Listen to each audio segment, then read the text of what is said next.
Well, hello everybody. We are on the Cosmic Fire webinar commentaries number 29A, and we're dealing with the paths of higher evolution.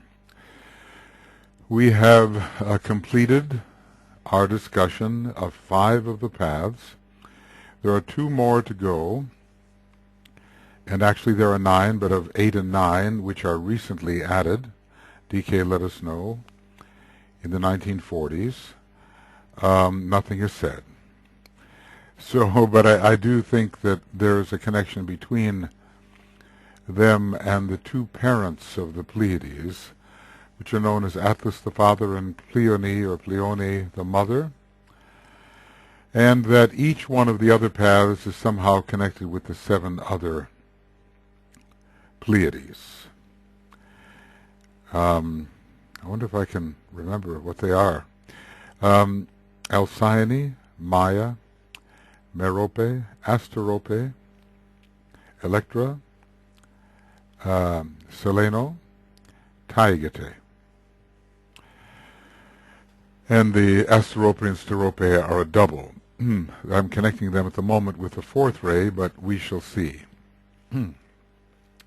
what the actual truth of the matter is. We're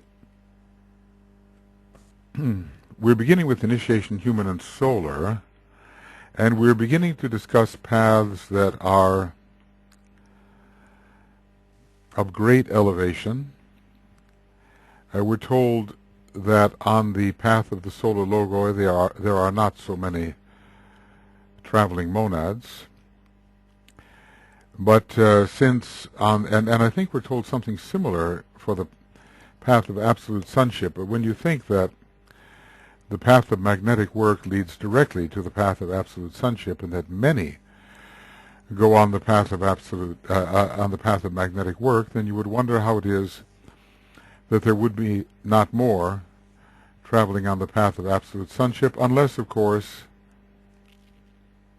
well, paths 2 and 4 are related. So you would wonder why it might not be possible to transfer from the 2nd path to the 4th path to Sirius, since they both have such a strong connection. Of course, there are monads with high monastic quality transferred to the path of magnetic work, and that is not needed by those who tread the path of Sirius, due to Sirius, do not need the monastic stimulation. So maybe that is the reason.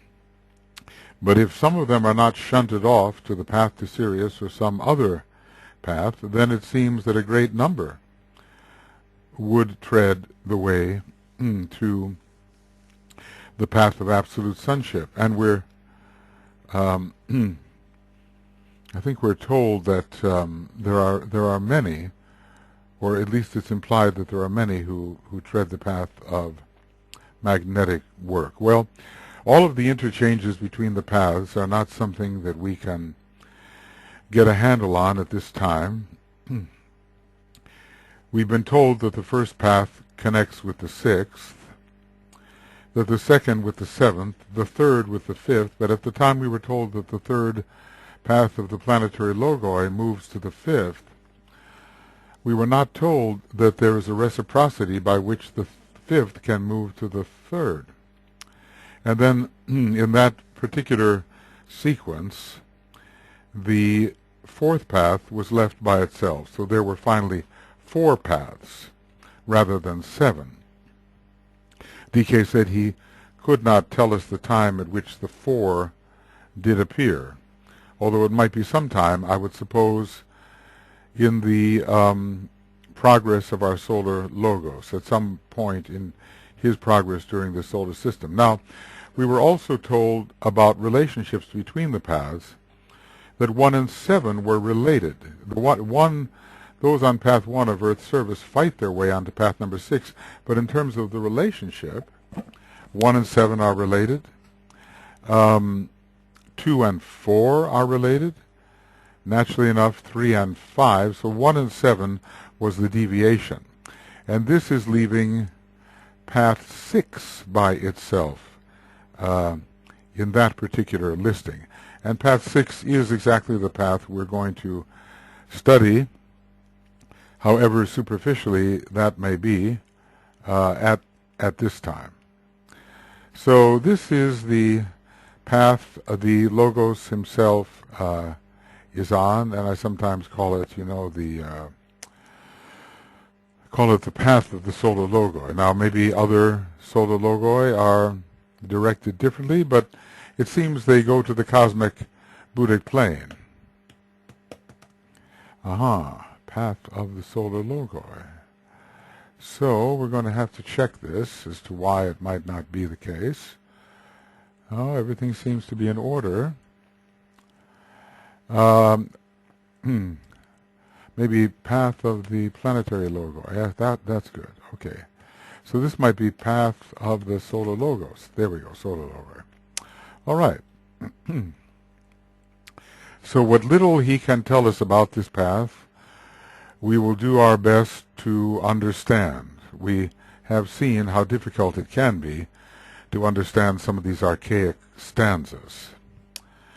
And also maybe, what he says to us in the preamble to the archaic stanzas, found really in 3 books, Initiation, Human and Solar, and a treatise on cosmic fire. And even though the material from the rays and the initiations was issued after letting us know about the archaic stanzas, we can still consider them to be preamble accordingly. It will have become apparent to all occult students who have studied with care the world processes in the light of the law of correspondences that the Logos on the cosmic planes is evolving inner cosmic vision. Now, in what sense is he on the cosmic planes? His higher principles are found on the cosmic planes. Cosmic planes. The cosmic astral for his astral body, the cosmic mental for his lower mental body and higher mental body, cosmic Buddhic for his Buddhic body, probably not yet coordinated as he is not that high an initiate, although I suppose since he is an astral Buddhic solar initiate, the Buddhic body will be rapidly coordinated. I think that if the analogy holds good from the human being, that there is some coordination of the Buddhic vehicle during the time after the second initiation, and the Solar Logos has taken his second initiation. Then there's his cosmic atmic body, and we would expect that will not be immediately coordinated. He has not yet achieved cosmic mental polarization, whatever that can mean to us. These are words, of course. And he has not yet taken the third cosmic initiation. So the Logos on the cosmic planes is evolving inner cosmic vision. We might say that his third eye is opening slowly and will be more fully opened at the time of the third cosmic initiation. Just as man in his lesser degree is aiming at the same vision in the system. This is called for man, this is called by the words divine vision, and is connected with the 5th subplane from the top, or 3rd from the bottom, of the Buddhic plane. And if we were to go, for instance, to Treatise on Cosmic Fire and turn to page 188, and we would see, looking at this table of correspondences of the senses, that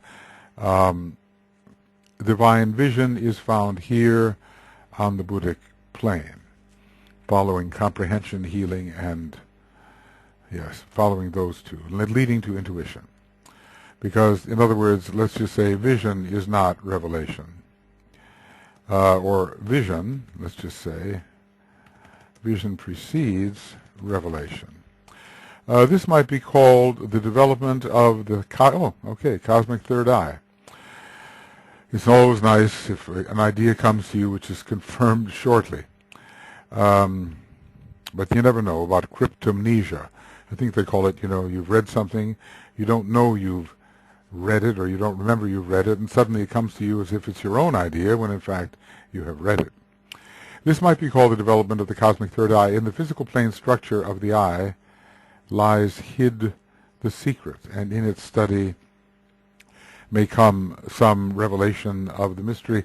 And in the University of Seven Rays, some of our students have studied the third eye correspondentially. I think there's a very good paper on this by Dr. Danielle Vecchio, and maybe it can be made available. It was written out some time ago, but she was very meticulous and has the fifth ray to study the eye. The fifth ray, in some ways, is a fifth ray. The eye is, in some way, a fifth ray organ. So we have, the cornea and the iris and the pupil. And they do correspond, respectively, to the third, second, and third ray. Kind of interesting how the iris will adjust and will at times tighten to close out light or dilate to let more light in under circumstances where the light is very faint. It's kind of this adaptable process of the adaptable process of the second ray as it adjusts and transforms and modulates the amount of light admitted. Of course, the true being seems to be the true pupil. In the area of blackness, it is the one who registers all that is allowed to be in. And the cornea, I guess, is that correct? Let me just see. The eyeball. I better make sure of that. I will do it this way. So we'll go to see cornea. Cornea, because I think the white of the eyeball may not be called that. The cornea is the transparent front part of the eye that covers the iris, pupil, and the anterior chamber. The cornea with its antechamber and lens refracts light. So maybe we're just talking about the eyeball itself and the white of the eye. It covers, it covers the iris, the pupil, and the anterior chamber. Let's just see the white of the eye. Let's see what that gives us. The white of the eye is a... no, we don't want that. Scleros means hard, also known as the white of the eye. It is the opaque, fibrous, protective outer layer of the eye. So let's call it that. We have three factors there, and then the cornea, which is more the covering of all of this. So we have white of the eye, which is a third aspect. We have the iris, second aspect, and the pupil, who is the real being, first aspect of divinity. A certain part of the eye is the nucleus of sight, and the apparent and the apparatus of vision itself. I wonder, why is he talking about the eyes now? Why talk about the eye?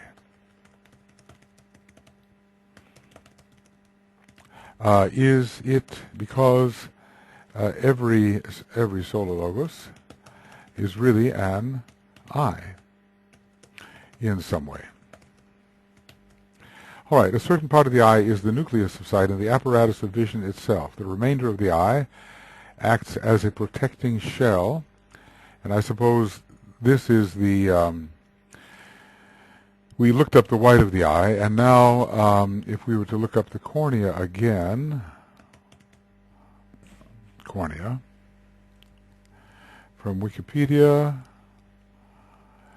is the transparent front part of the eye that covers the iris, pupil, and the anterior chamber. The cornea, anterior chamber, forward and posterior, forward chamber. The cornea with the anterior chamber and lens refracts light, and the cornea accounting for approximately 2/3 of the eye's total optical power. In humans, the refractive power of the cornea is approximately 43 diopters, while the cornea of most of the eye's focusing power, its focus is mixed. The curvature of the lens, on the other hand, can be adjusted to tune the focus depending upon the object's distance, and so forth. Looks like here we have the picture.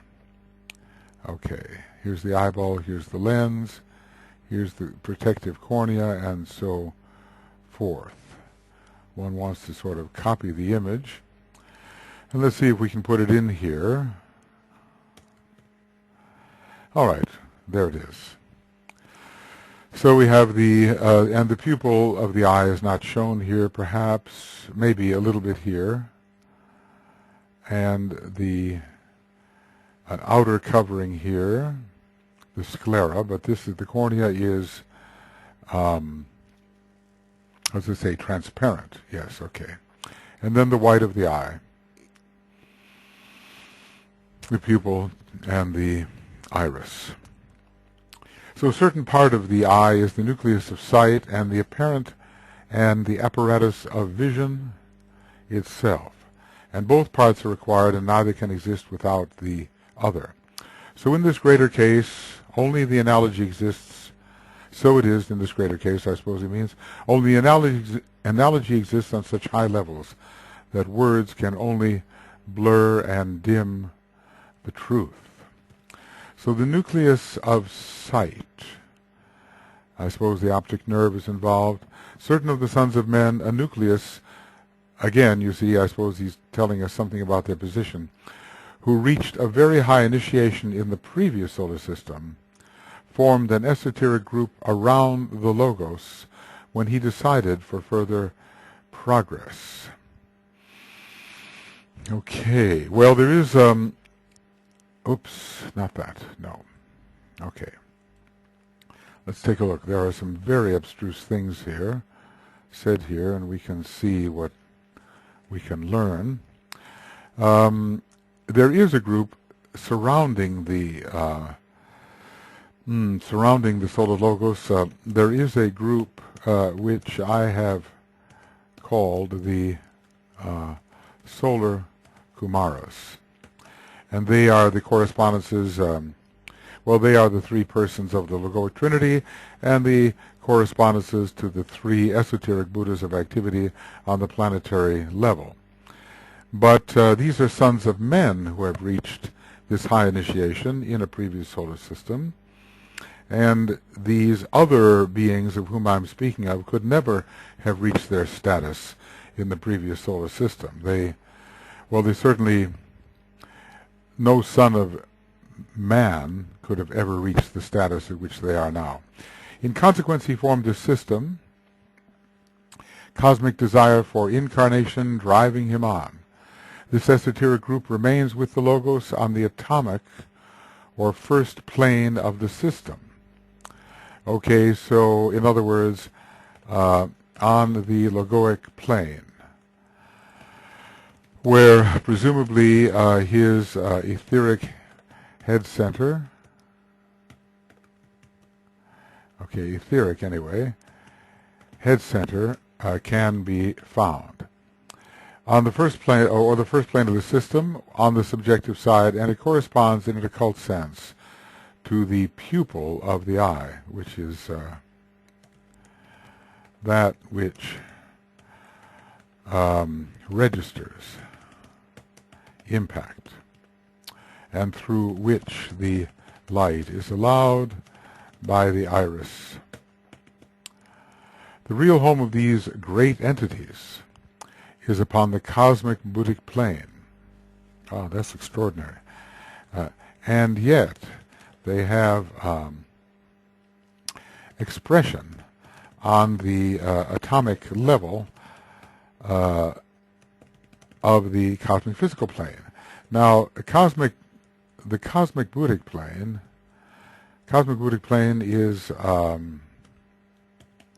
is interesting. Or let's just put it like this.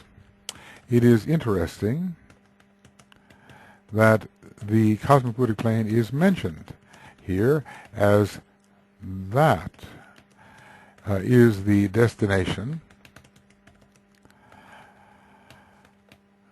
of those upon the path of the Solar Logoi. That is the destination. And the only group, really, it's the only group on the path that, let's see, what do I want to do here? I want to sign out. I want to quit Skype. Okay. That's the only group whose efforts take them, I presume, over a very long period of time to the cosmic Buddhic plane. All the others are involved in the cosmic mental plane or the cosmic astral plane as their destination. So this esoteric group remains with the Logos on the... now this is kind of interesting because he's calling them sons of men. So what does it mean that the real home of these great entities? Let's see what this. Certain of the sons of men, a nucleus who reached a very high initiation in the previous soul. Could they have been actually, I mean, is he speaking of human beings? Really? Because how could any human being reach the cosmic Buddhic plane? A human being, and that would be higher than the solar angels altogether. The solar angels probably reached the cosmic astral plane, or the human beings who became solar angels reached the cosmic astral plane. So were these in some way those who were on the path of the Solar Logoi in the previous solar system? Okay. Were these sons of men the ones who were on the path of the Solar Logoi in the previous solar system? A nucleus who reached a very high initiation in the previous solar system. We don't know what that was, but we do have the idea that apparently high initiations were possible. We can put that in.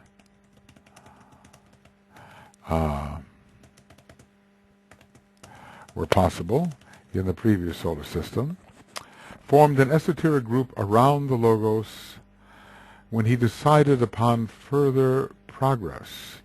It's almost like they achieved, it is almost as if they achieved extra-planetary initiations or extra-planetary status. The group of the solar Kumaras, well, you know, just as our Buddhas of activity were planetary logoi in the previous solar system, you kind of wonder about these solar Kumaras, whether in some way they were not, would I say, solar logoi in the previous solar system, and making a sacrifice to assist the Solar Logos. So anyway, in consequence, apparently, of this association, he formed this system, cosmic desire driving him on, and this esoteric group remains with the Logos on the atomic or the first plane of the system. And when you look at the first plane of the system, what you see are three beings there. You see the three persons of the Trinity. This is the logoic plane.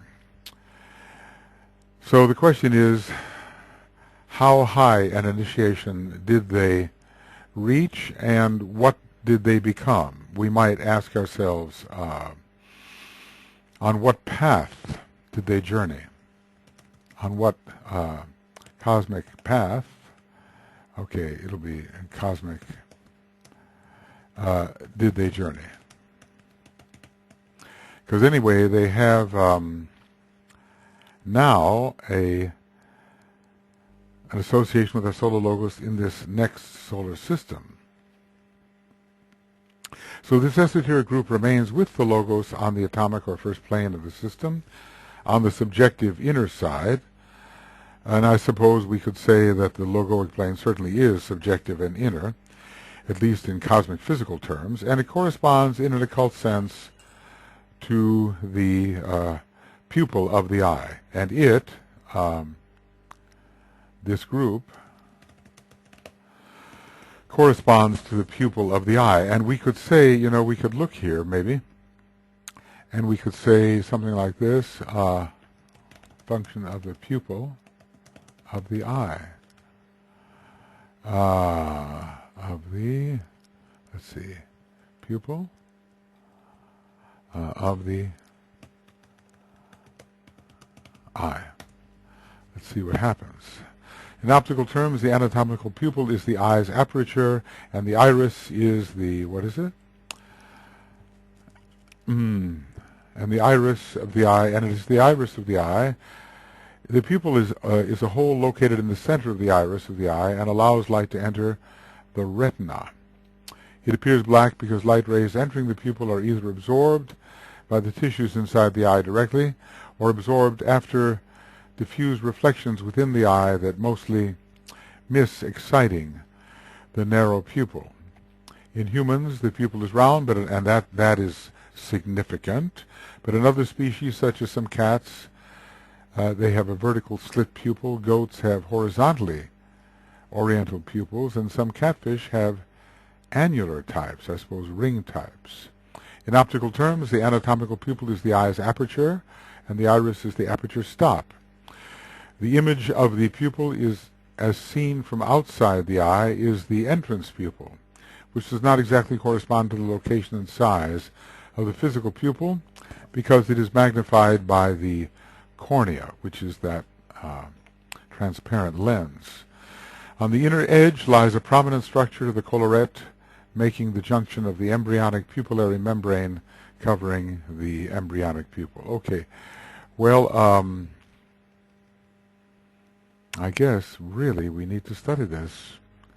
I think, this sort of fifth ray, second ray structure that we call the eye will hold many revelations for us.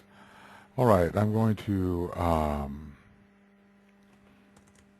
put this in. Embryonic pupil, P-U-P-I-L. Okay, there we go. So, entities and the real home of these great entities upon the cosmic Buddhic plane. Well, what do we mean by home? What do we mean by home?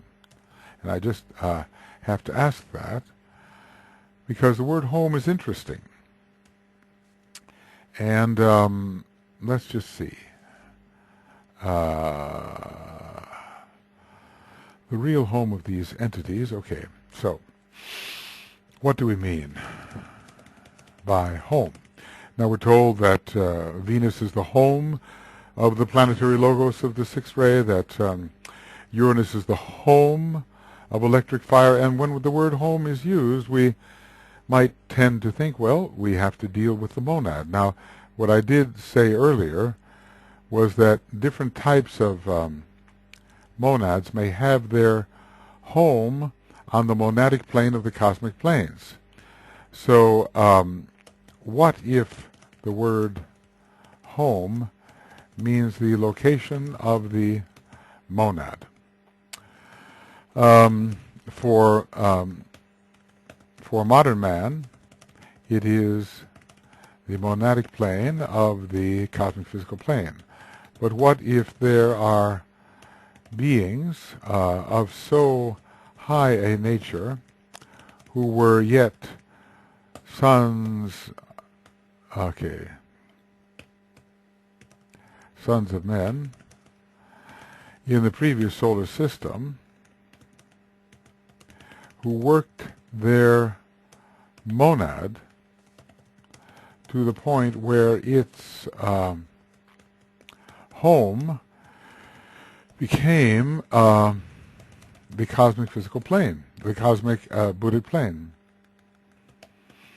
Maybe that's what home means. I have difficulty thinking that there could be, Well, let's see. Could there be a group of high initiates who form the pupil of the eye? Yes, it is possible.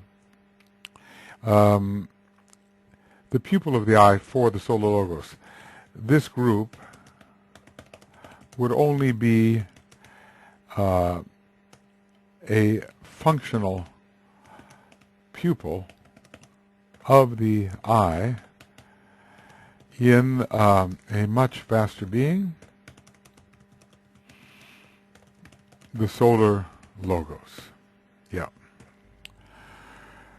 So it sounds like they made tremendous progress, just as if we look at those upon the path of the Solar Logoi.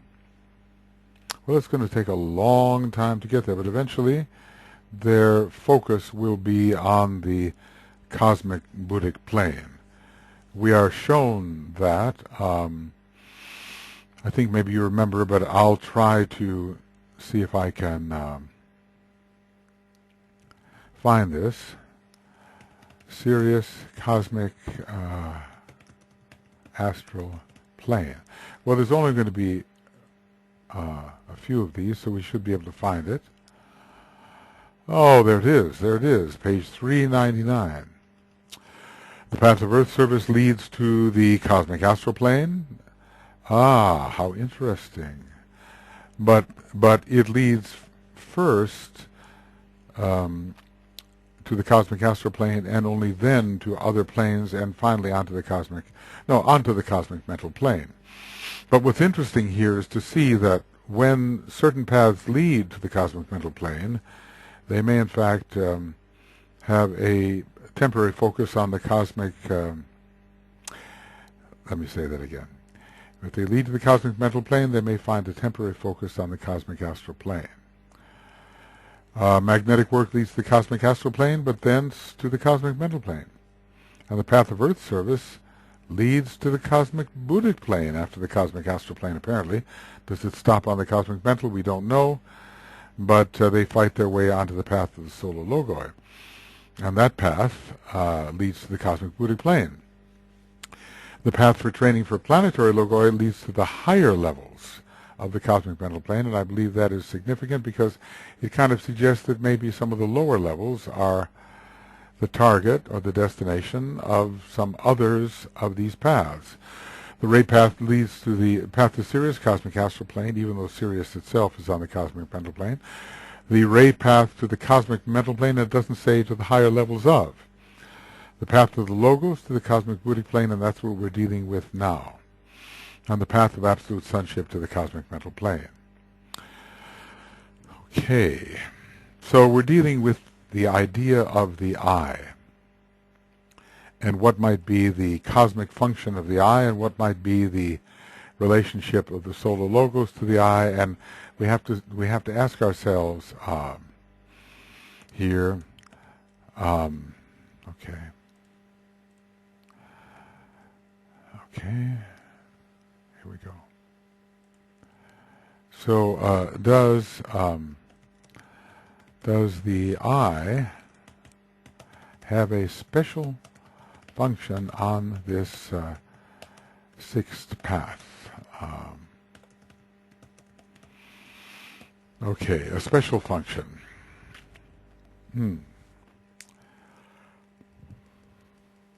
Gradually, let's see, how much? Not so much, really. Gradually, by dint of hard effort, certain masters have qualified themselves, or are qualifying themselves, to take the place of the original members of the group from the previous solar system, permitting of their return to a cosmic center around which our system and the greater system of Sirius revolve.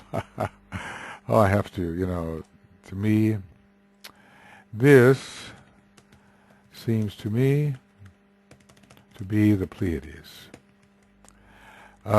Because around the Pleiades, our solar system is said to revolve. We have to prove that scientifically somehow. And since Sirius is so close to our solar system, only 8 light years away, a negligible quantity, I mean virtually in the same area, well, yeah, let's see, how would that be? Sirius and our sun would always have to be quite contiguous in space. We cannot imagine that Sirius would be on the other side. It would be too far away. So there is a certain contiguity of these certain stars that stick together and would revolve around, so it seems, the Pleiades more or less during the same period. A period is the time taken in one revolution. Only one adept here and there has the necessary qualifications, for it involves a certain type of response to cosmic vibrations. So, and this is the group which forms the, how does he call it? The pupil of the eye? I think he says that. The pupil of the eye. And we're not told how many are in this particular group. One wonders whether it's, something like 6 or 7. One thinks of the jewel in the lotus, and one wonders about the pupil of the eye. And matter of fact, I think I'd like to say that. Is the jewel in the lotus like the pupil in the eye? Only one adept here and there has the necessary qualifications, for it involves some certain type of response to cosmic vibration. I suppose, in a way, response to cosmic light. It means specializing in the inner sight and the development of a certain measure of cosmic vision. Now, cosmic vision could be related if divine vision is found upon the systemic Buddhic plane, then maybe, and I think you know where I'm going with this, cosmic vision is found upon the subplane levels of the cosmic Buddhic plane. Cosmic Buddhic plane. Cosmic Buddhic plane. More of the Deva evolution pass to this path than do the human. So, and Devas work in groups, Devas work in groups, and in groups I speculate that they become Solar Logoi. Human beings pass to it via the Deva evolution, which can be entered by transference to the fifth path, the ray path. Now, of course, Christ is on that ray path now, and many of the masters of the wisdom take the ray path. On this latter path, the two evolutions can merge, and from the fifth path, the sixth can be entered. All right, this is important, and we also know that those on the path of earth service fight their way forward until they are treading the path of the Solar Logoi. But also from the fifth path, which can be approached via the third, the path of the Solar Logoi can be entered. So it's a bit like this for the planetary Logoi, right? Planetary Logoi to the ray path, to the path of the Solar Logoi. whoop,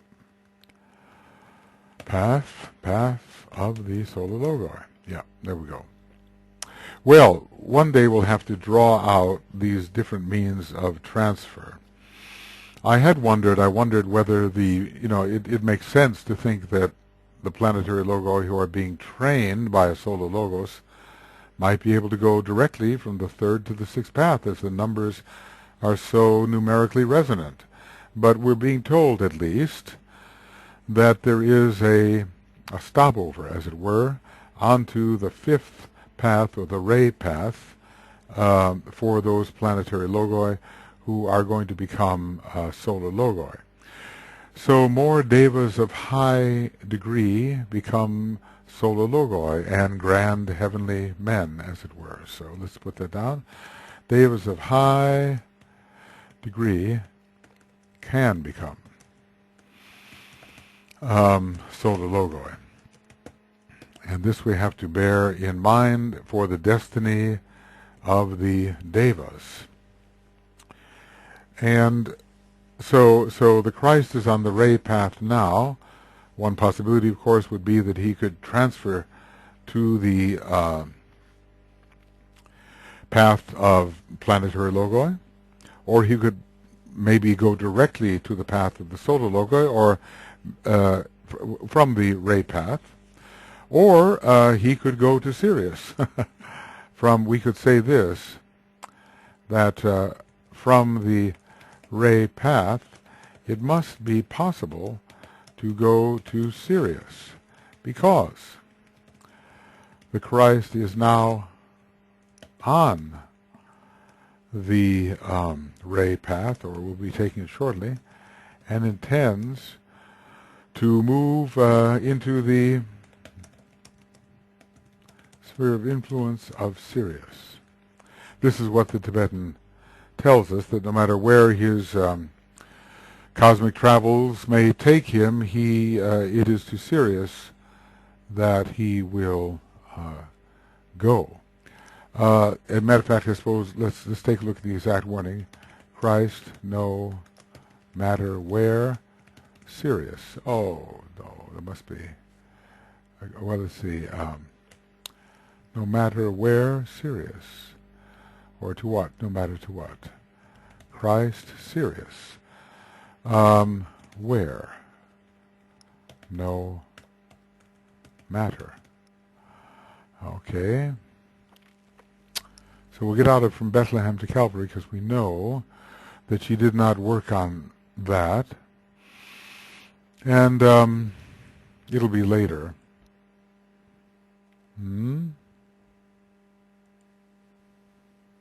Okay. Well, maybe it's not going to be Christ. Maybe it's going to be the great Lord. But Lord, Sirius, matter, where? No matter, no. Well, it exists. I'll tell you that. I know that for sure. Okay. Well, here's why it was difficult to find. The word Syrian was there instead of Sirius. The Syrian influence was not recognized, and little of it was definitely focused in the hierarchy until Christ came and revealed the love of God to humanity. He is the expression par excellence of a Syrian initiation. I suspect, working on the third, or the transfiguration initiation of Sirius. And it is to that high place he will eventually go, no matter what other duties or hierarchical obligations may take him elsewhere between that time and now. It talks about the Buddha was to have taken this path. But, the Christ, I wonder if we have here Christ ray path. Maybe. There would be a better way to do it.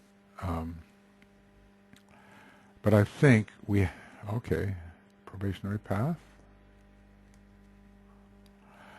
Okay, over which the Christ resides, very portal of, and you can choose any path. The masters and still higher initiates, such as the Christ, can choose any path which makes its appeal, in such a manner that complete rightness is registered in the initiate's consciousness. Okay.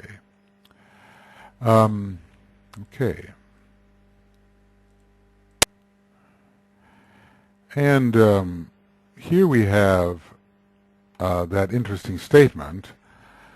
This is about the force from the pole star. It's at Treatise on Cosmic Fire, 1263. It is Aquarius. It is one of the agencies which make the coming of the great Lord a possibility.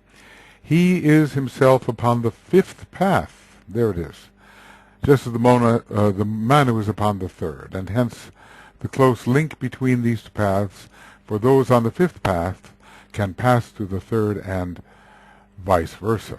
All right, so the Christ is on the ray path, and it would be possible for him to pass to the path of the planetary Logoi if he chose, but here we're learning that it's possible to enter the sixth path from the fifth, and I presume that since the path to Sirius is the path that the Christ will take, one wonders if he will not eventually be on the path of the Solar Logoi and could pass then back to the fifth path and then on to the sixth. Of course, 4 and 6 are, in a way, resonant numbers, even numbers. We don't know what the future destiny of the Christ will be. We also don't know what paths can be reached from the fourth path. One would suspect that the path of the planetary Logoi can be reached because groups of solar Petries can make a planetary Logos. So from the fourth path back to our solar system or some other solar system, and thence to path number 3, breathed out from the sun. Then from 3 one can go to 5, and from 5 one can go to 6. But there may be more direct routes depending upon the status of the monad in question. All right. So I hope I was clear about that. And very interesting about the human beings. If human beings want to be on the path number 6, which is of the Solar Logoi, they can enter by transference to the fifth path, the ray path. So this is interesting that if some human beings wish to pass onto the path of the Solar Logoi, they can do so via the ray path. And, of course, they can do this from the path of the... well, how about that? Are my capitals locked? Maybe they are. Ray path. All right. So they can pass, they can, I suppose, maybe go to the second path and thence to the ray path, or they can certainly go to the third path of the planetary Logoi, thence to the ray path, thence to path number 6. But first, before entering path 6, now what is the trouble here? Path 6, they can move to the Deva evolution, from which apparently it is easier to pass to path 6. So, in other words, from path 5 to the Deva evolution, from path 5 to the Deva evolution to path 6. This is a way to go. On this latter path, which is the path 6, the two evolutions can merge, just as they merge on the plane of the monad. As they merge on the plane of the monad. See, there are different mergings that occur at different times, I think. And when we talk about merging, there may be a hint there, because it has been my impression, once I read that solar Petries do not individually become solar Logoi, but in their groups they do. it seems that it is possible to merge in such a way that groups of men and groups of solar angels become together solar logoi. I think it might be helpful to make some propositions here. So we might say from path 1 to path 6, but first to the cosmic astral plane, and then eventually to the cosmic Buddhic plane, but must the cosmic mental plane be, as it were, crossed. Sometimes there are leaps, but maybe there is a crossing on the way to the cosmic Buddhic plane. From path 2,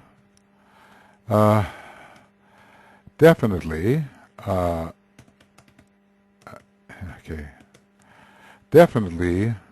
to path 7, but there is a close connection between path 2 and path 4. So is there any interchange? And by resonance, since so many fifth ray monads go to path 2, might they transfer onto the fifth path?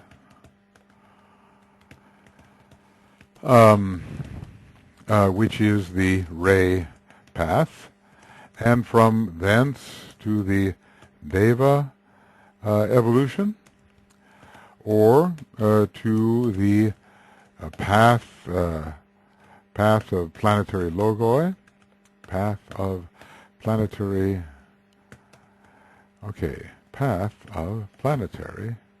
logoi. Well, I know what it is. Path of the planetary logoi. There we go. Path of the planetary logoi. And from thence to the Deva evolution, or to the path of planetary logoi, or to the path 6 of solar logoi. From path, I'm trying to see what these different lines must be.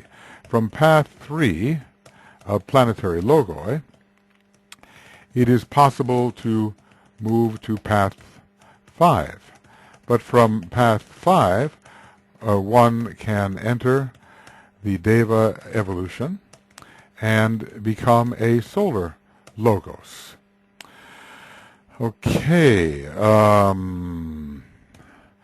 From path 4 to Sirius, one can pass to path 3 of planetary logoi, and I would say in groups of solar petries,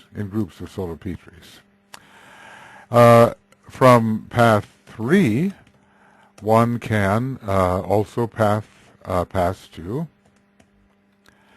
let's get this right, from path 3, one can pass to path 5, the ray path,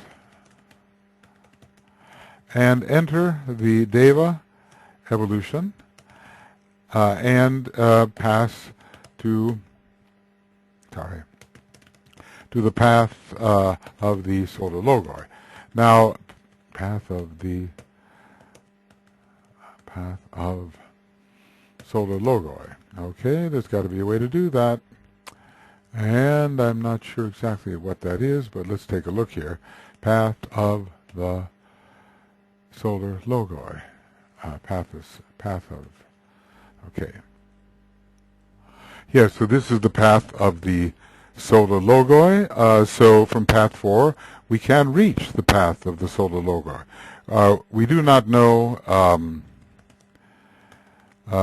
we do not know whether one can reach path 7 from path 6.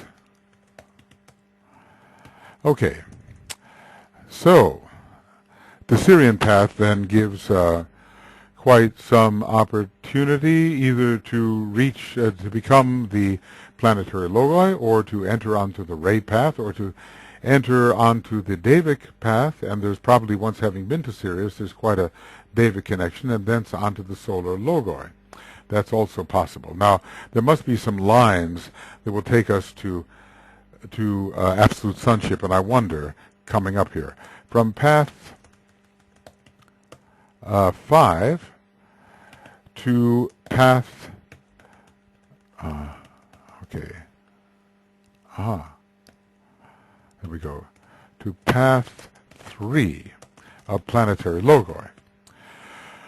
Or maybe to path, well, not maybe, or to the path of Solar Logoi, path of the Solar Logoi, either directly or through the Deva evolution, or maybe directly from path 5 to path 7. They both require higher mathematics, and monastic types go there. The karmic lords, those who study the astrophysics, the advanced cosmical physicists of the present time, they can find themselves on path 7, but path 5 is also a highly mathematical path. I mean, once one was on path 5, one could also go to Sirius.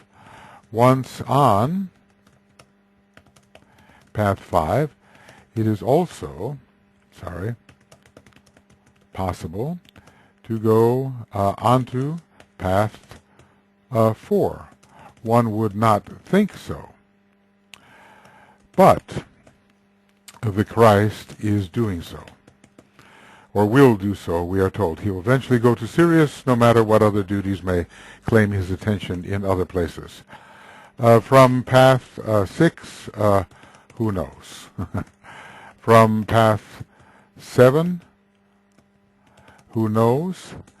But we do have paths 8 and 9 recently opened to humanity, and maybe there is a passage to those paths from path 6 or path 7. All right, well, I think we have enough here to give us an idea. Just the idea here, just reviewing, cosmic vision is being developed. Cosmic vision is having to do with the fifth ray. And I want to just say, once I'm sure I have a bracket, related to the fifth ray and the Buddhic plane. So just as man is achieving vision here, and the cosmic third eye seems to be involved, what are the three centers which have to open up for the man?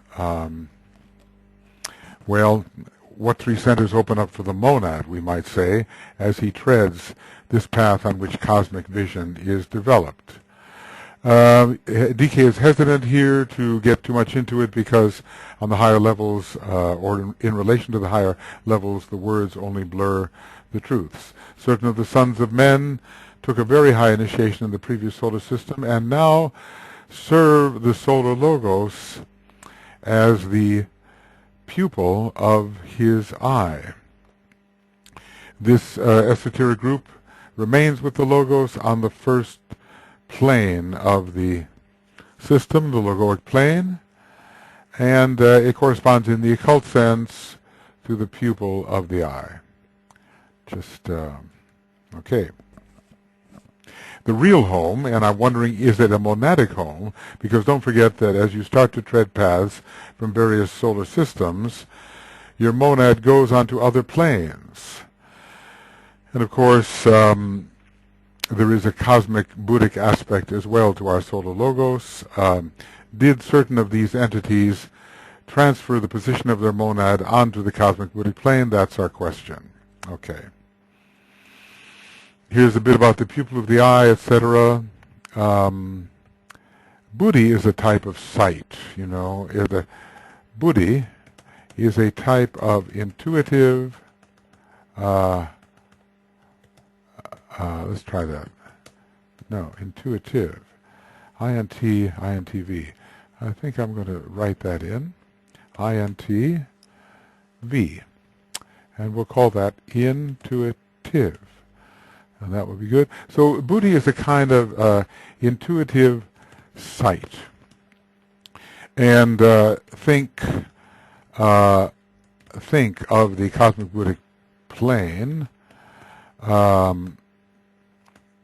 in relation to those on this path. Certain masters are qualifying themselves to take the place in the pupil of the eye of the Solar Logos. How many are required, we don't know. Permitting of their return to a cosmic center around which our system and the greater system of Sirius involved. These masters, or these high initiates from the previous solar system, can return to the Pleiades, as far as we can see, around which our system and the greater system of Sirius revolve. Unless it's around something we call Heaven's Pivot, which might be the Great Bear, but we do know that our system is said to revolve around the Pleiades, and then why not Sirius? Only one adept here and there has the qualifications to become the pupil in the eye of the, I think it is, does look like the Logos, yes, yes, form an esoteric group around the Logos, we decided upon. I think it is the Solar Logos, quite clearly. All right, now only certain masters can do this. The qualifications are very high. When we talk about the sixth path, more of the Deva evolution pass on to this path than the human. So human beings pass on to the sixth path of Solar Logoi via the Deva evolution, which they can enter via the fifth path. And on this sixth path of the Solar Logoi, the two evolutions can merge, and I've wondered about the merging. What about this merging? Is it the same kind of merging which we find when solar Petries merge to become planetary logoi? And so turn that back. Will men and Deva monads merge to become a solar logos? That's my question. All right, and then I speculated on how we can move from path to path. I may have missed some paths. It reminds one a little bit of the tarot, doesn't it? Where you can move from various points to various points via various paths. All right, so I think that should take us, yes, it does. This will be then the end of Cosmic Fire Webinar Commentaries number 29A, and we are on Paths of Higher Evolution Compilation, page 140. Not many to go here, just a few pages, and beginning of Cosmic Fire Webinar Commentaries number 30A, Paths of Higher Evolution Compilation,